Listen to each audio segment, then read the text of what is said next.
लेकिन एक ऐसे शख्स नरेंद्र जैन साहब जो पिछले 2 साल से हमारी सूर्य एकेडमी के साथ जुड़े हुए हैं और संगीत की साधना कर रहे हैं, ये उनका सेकंड सोलो गजल कॉन्सर्ट है और मैं ईश्वर से प्रार्थना करता हूं कि ईश्वर उनको शतायु करे ताकि हर साल इस तरह के आयोजन होते रहें। एक बार अपनी उपस्थिति का एहसास कराइए और जैन साहब के लिए जोरदार तालियां बजाइए प्लीज।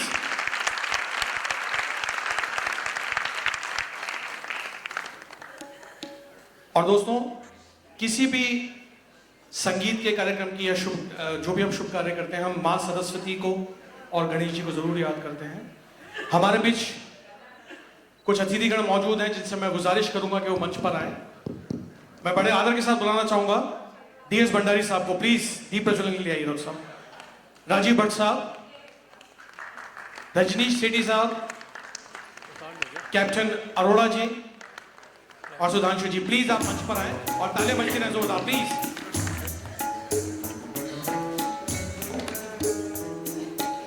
जोरदार तालियां हो जाए प्लीज।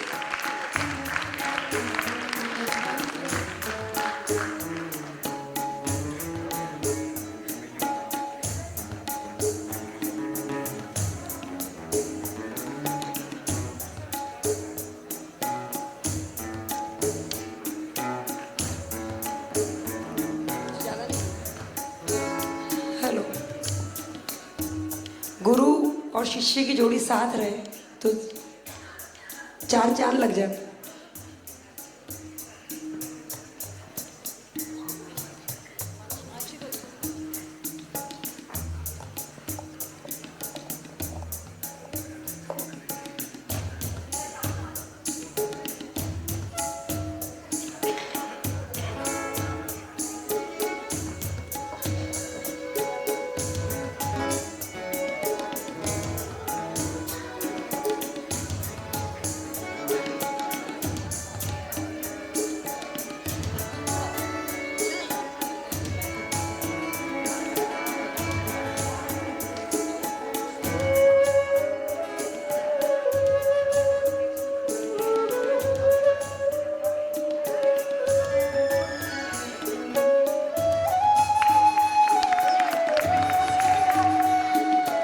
हेलो, ये हरिवाग महिला मंडल है, उसमें हमारे जो भाभी हैं वो वाइस प्रेसिडेंट है। उसी की खुशी में हम लोग ये सारा सेलिब्रेशन कर रहे हैं कि हमारे प्रेसिडेंट जो हैं, वाइस प्रेसिडेंट, उनके घर से इतना और हमारे मंदिर से इतना अच्छा, जैसे कहते हैं ना गुलाब खिल जाता है, कोई अच्छी चीज़ हो जाती है, वैसे खिले हुए हैं।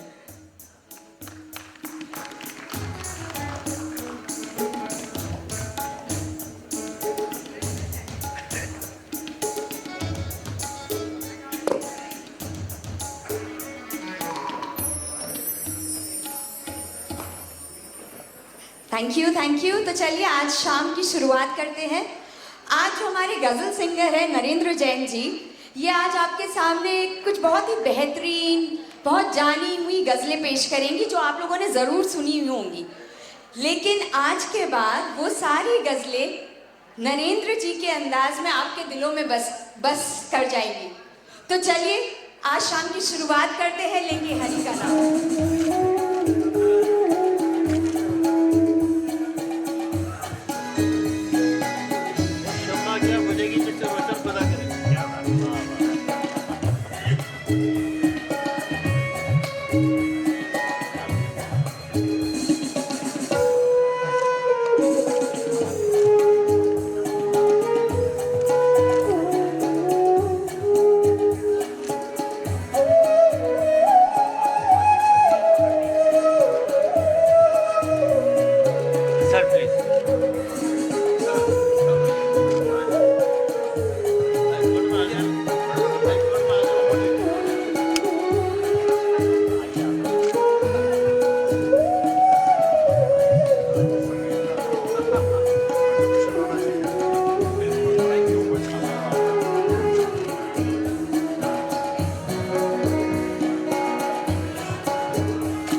और दोस्तों, आज की शाम को सजाने में एक्चुअली मैं अक्सर जिक्र करता हूँ इस मंच से, मेरी माँ का आशीर्वाद हमेशा साथ रहता है और ये जब मौजूद रहती हैं तभी कार्यक्रम की सफलता तय होती है। एक बार जोरदार ताली मेरी माता जी के लिए भी जरूर बजाइए।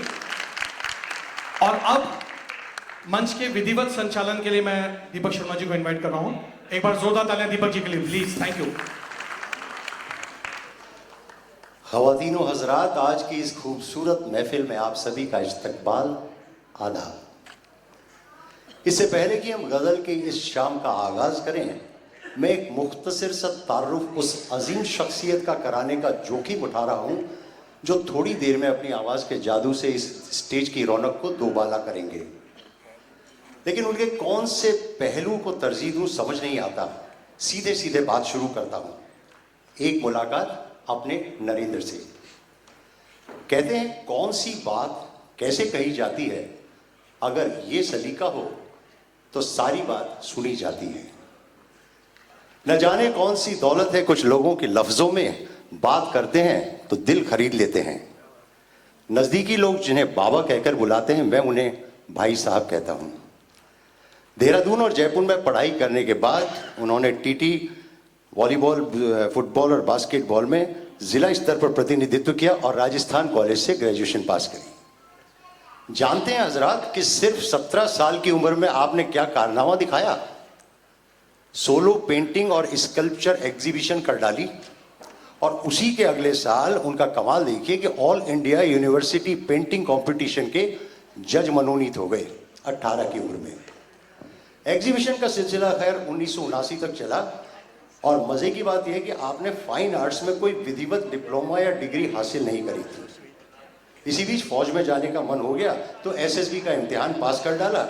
ट्रेनिंग के जाने वाले थे लेकिन नियति को कुछ और ही मंजूर था। कला की एक अन्य विधा रंगमंच पर श्रीचंद माखीजा के निर्देशन में स्टैच्यू नाटक के नायक बने। दूरदर्शन पर 8 साल तक लगातार फोक म्यूजिक ऑफ राजस्थान के साथ आपने टीपू सुल्तान और दायरा सीरियल में भी अभिनय किया। ये मुकाम आसानी से हासिल नहीं हुए। आप मुफलिसी के कई दौरों से गुजरे हैं पर हिम्मत कभी नहीं हारी। फकीरी में भी रईसी का मजा लेने वाले साधारण सी साइकिल के दोनों मडगार्ड निकालकर हैंडल को थोड़ा ऊपर करके रेसिंग बाइक का मजा लेने का जो मजा लेते थे और शान से चलते रहते थे। चलते रेसिंग साइकिल पर थे, रहते फ्लाइट मोड में थे। इस मखमली एहसास का खुरदरा सच ये है कि गुजारे के लिए आपने 1-1 रुपए में ग्रीटिंग कार्ड भी बेचे। हालात कैसे भी रहे जनाब, भाई साहब को खुद पर विश्वास था। जिंदगी से बार बार थपेड़े खाकर लौटकर फिर खड़े होने के जिजीविशा ने उन्हें बिखरने नहीं दिया। इसमें गोविंद देव जी पर उनका भरोसा शामिल है। हो सके तो पास आके देख ले दिल का दर्द, वो कहते हैं। हो सके तो पास आके देख ले दिल का दर्द, फासले से तो हर चीज छोटी नजर आती है। परिस्थिति कैसी भी हो भाई साहब की, लेकिन रईसी की ठसक कुछ अलग थी। बड़ी एरिस्टोक्रेसी है उनकी अदा में। 36 साल में वास्तुकार ने काबिल कद्र काम किया है। आपकी नफासत से की गई कारीगरी के हस्ताक्षर ठिकानों, रजवाड़ों, प्रतिष्ठित खानदानों और आपके घरों में सहित कई जगह को गुलजार कर रहे हैं। मुख्यमंत्री की पर्सनल आराम कुर्सी हो, गवर्नर हाउस की सेरेमोनियल चेयर हो, राजभवन का हॉल, ड्राइंग, डाइनिंग हो या फिर विधानसभा के मंत्री कक्ष या कॉन्फ्रेंस हॉल, आपको उनके दस्तखत हर जगह मिलेंगे। इनकी कारीगरी और ज़बरदस्त शख्सियत के चलते डीएनए अखबार ने आपको एक्साल्टेड ल्यूमिनरीज ऑफ राजस्थान के अवार्ड से नवाजा और इनका सम्मान किया है। अपनी यादों, जज्बात, दर्द और तजुर्बे और खुशियों को समेटने लगे तो इन सब ने एक किताब की शक्ल अख्तियार कर ली, दिल, दर्द और दुआ। करीब 7 साल पहले 2012 में इस किताब को जारी किया था और उस कार्यक्रम में मैं भी शरीक हुआ था। मेरे कहने से एक बार पढ़िएगा जरूर। लफ्ज जब बरसते हैं बनकर बूंदें, लफ्ज जब बरसते हैं बनकर बूंदें, मौसम कोई भी हो मन भीग जाता है। तो सब गायकी और शायरी कानों को खुश करने का काम नहीं है। एक बात जरूर कहना चाहूँगा कि गज़लों के बेहद शौकीन भाई साहब ने पिछले साल दिसंबर में पहला सोलो प्रोग्राम आयोजित किया था, एक शाम गज़ल के नाम। लेकिन उसके बाद 4 महीने बिस्तर पर और 1.5 महीना व्हील चेयर पर गुजारा है। लेकिन रियाज जारी रहा और नतीजा आज वो फिर से हमारे बीच में है। जज्बा देखा आपने? हाँ, आपके जीवन से हमें प्रेरणा मिलती है कि परिस्थिति कैसी भी हो हिम्मत नहीं हारनी चाहिए, और भाई साहब इसकी जीती जागती मिसाल है। मैं कह रहा था कि गायकी और शायरी कानों को खुश करने का काम नहीं है, गायकी और शायरी तो दिल के दरवाजे से उतर तक, रूह तक पहुंचने की कवायद है। आपकी जबान का डायनामिज्म अभी तरोताजा है, जिसके बारे में मैं कहना चाहूंगा कि तेज अंधड़ में आपको झिंझोड़ कर चली जाती है वो आवाज नहीं है, लेकिन उमस की गर्मी भरी रात में कोई हवा का झोंका आपके गालों को सहला जाए वो आवाज है। भाई साहब आलापों और आरोहों के जंगल में आपको लेकर नहीं चलते और डराते नहीं, वो सीधे मंदिर में आरती की घंटी की तरह आपके दिल में सुनाई देती है उनकी आवाज। आपकी आवाज आज के आधुनिक प्रेमियों के लिए तन की अटखेलियों का नाम नहीं है। ये आवाज तो हम पुराने प्रेमियों की तरह है जिनकी कोहनी भी प्रेयसी से छू जाए सिहरन उठ जाती है। पूरी बोतल मुंह से लगाकर बेसुध और बेखुदी का नाम नहीं है। 4 बर्फ के टुकड़ों में 2 बूंदों का जो सुरूर होता है वो है आपकी आवाज। ओवर टू, मैं आमंत्रित कर रहा हूं श्री नरेंद्र जैन को। Thank you very much.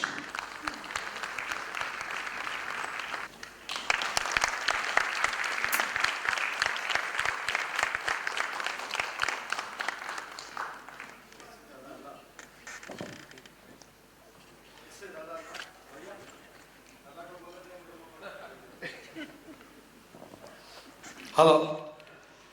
इससे ज़्यादा अल्लाह और किसी भी क्या मेहरबान होगा।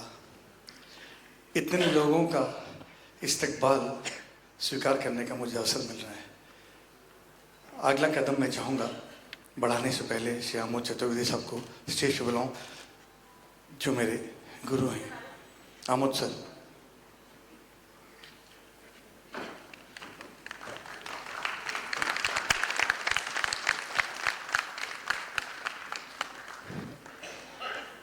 आदमी अमूमन 3-4 तरह के होते हैं।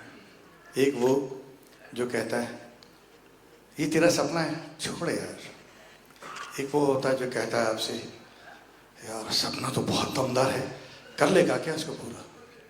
फिर एक होता है जो कहता है छोड़ना यार, बड़े बड़े सिकंदर मर गए, सपने देख देख कर छोड़, जो कर रहा है वही करता रहे। एक वो शख्स होता है जो कहता है ये तेरा सपना है, अगले दिन आपका सुबह आता है कहता है तेरा सपना मैंने अपनी आंखों में पिरो लिया है, तेरा सपना मैंने अपनी आंखों में पिरो लिया है, और अब मेरी पूरी कोशिश रहेगी कि बंदे तेरा सपना पूरा हो। ये वही शख्स हैं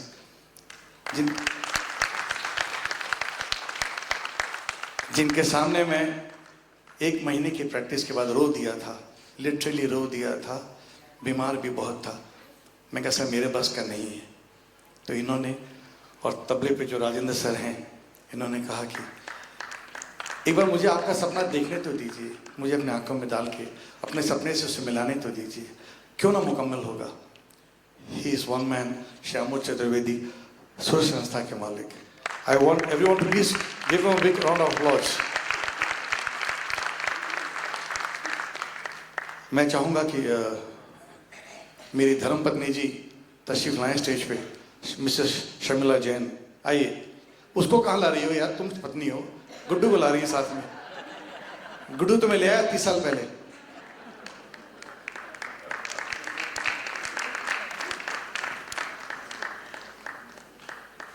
दो पैकेट का देना।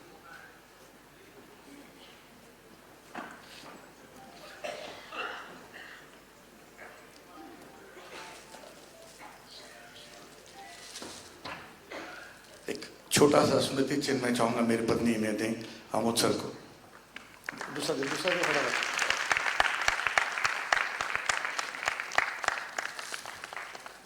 कहते हैं जो हवाएं चलती हैं अकेली कभी नहीं चल सकती। कुछ धूल, कुछ मिट्टी, कभी कभी। एक बार जोरदार तालियां। Thank you sir. सपना मेरा लाल नहीं था मगर लाल हो गया। कहते हैं जो हवाएं चलती हैं तो उसके साथ कुछ मिट्टी, कुछ धूल, कुछ खाब, कुछ पत्तियों, कुछ फूलों की महक, कुछ आसमान के बादल के टुकड़े, कुछ बादल से गिरती ओस की बूंदें साथ चलती हैं। आदमी कभी भी अकेला नहीं चल सकता। मुझे एक शख्स ऐसा बता दीजिए जो एक टांग पे पैदा होकर एक टांग पे गया हो।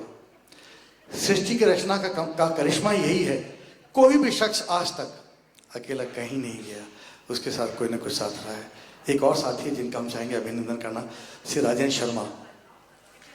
आइए सर। ये ना होते तो मेरे हाथ में माइक ना होता।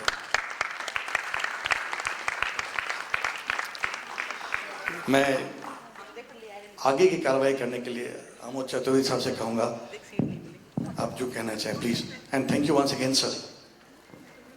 दोस्तों, जैन साहब के जज्बे को सलाम करता हूं और वाकई संगीत के प्रति इनकी जो गंभीरता है वो काबिल तारीफ है। कई बार शायद मुझे एकेडमी पहुंचने में देर हो जाती है, लेकिन ये समय से पहले मौजूद होते हैं। अगर सुबह 7 बजे का टाइम इनको दिया हुआ है तो शायद 6:30 बजे ही मिलते हैं। सही कहते दीपक जी अभी कि इनके बीच में बहुत बीमारियों का दौर भी चला, और इनकी कोशिश को सलाम करते हुए कहना चाहूंगा कि कुछ लोग तकेंगे हैरत से, कुछ लोग तकेंगे हैरत से, कुछ दिल को संभाले देखेंगे। कुछ लोग तकेंगे हैरत से, कुछ दिल को संभाले देखेंगे। जब साथ चलोगे तुम मेरे, सब देखने वाले देखेंगे। और 2-4 कदम की बात है, अब राह में रुक कर देखे क्या। 2-4 कदम की बात है, अब राह में रुक कर देखे क्या। मंजिल तो नजर में आ जाए, फिर पांव के छाले देखेंगे। एक बार जोरदार ताली दें साहब के लिए। Thank you very much, thank you. नमस्कार, मैं हूं मानसी जैन और मैं आप सभी लोगों का स्वागत करती हूं ये ब्यूटीफुल मेलोडियस म्यूजिकल सुरों से बनी एक शाम गजल के नाम पर हम शुरू करें उससे पहले मैं चाहूंगी मिस्टर वीके जैन स्टेज पे आए और नरेंद्र जैन जी को फेलिसिटेट करें। और उसके साथ साथ हरिमार्ग मंदिर से भी कुछ सदस्य आए हुए हैं, तो वो भी स्टेज पे आ जाएं।